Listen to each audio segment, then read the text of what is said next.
Bienvenue dans le récit, dans l'histoire. Aujourd'hui, je vais vous présenter une légende. Les gens tremblent lorsqu'ils entendent Ragnar.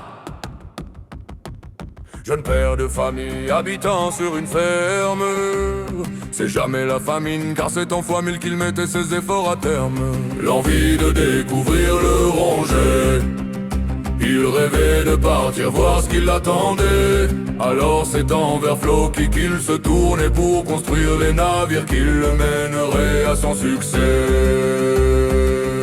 Malgré l'interdiction de son Jarl, il assumait pleinement ses convictions. Puis parle au peuple pour partir vers de nouvelles terres, de nouvelles capitales.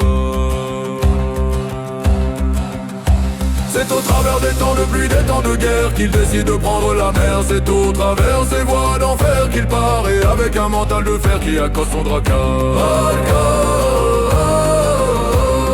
Ragnar touche pour la première fois la terre chrétienne. Il prend toute leur richesse et revient chez lui avec ses siens. Le Jarl l'enrobe de ses chaînes, puis le voyageur se déchaîne.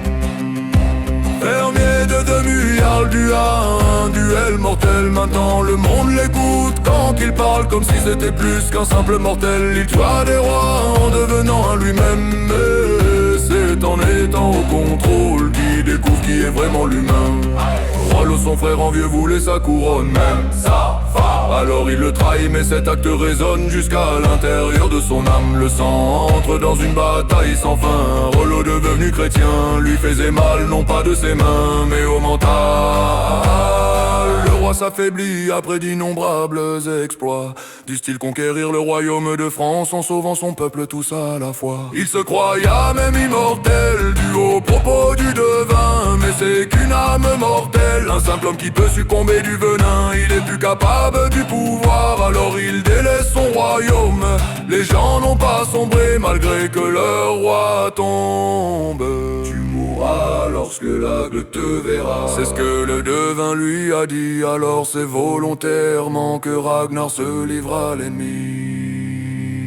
Défiant la vie ainsi que son destin, il s'en est pas remis, puis c'est en chemin qu'il l'a compris. Lorsqu'un homme aveugle lui a dit: je te vois Ragnar, je te vois. La vie avance en scellant son destin. C'est ce jour-là qu'il a compris que c'était le lendemain, son dernier demain.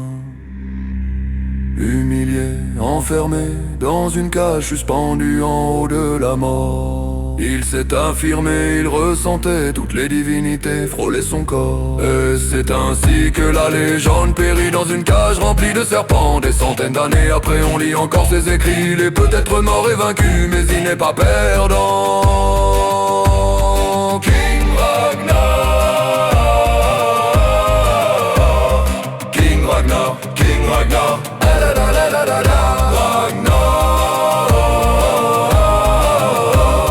King Ragnar, King Ragnar, King Ragnar.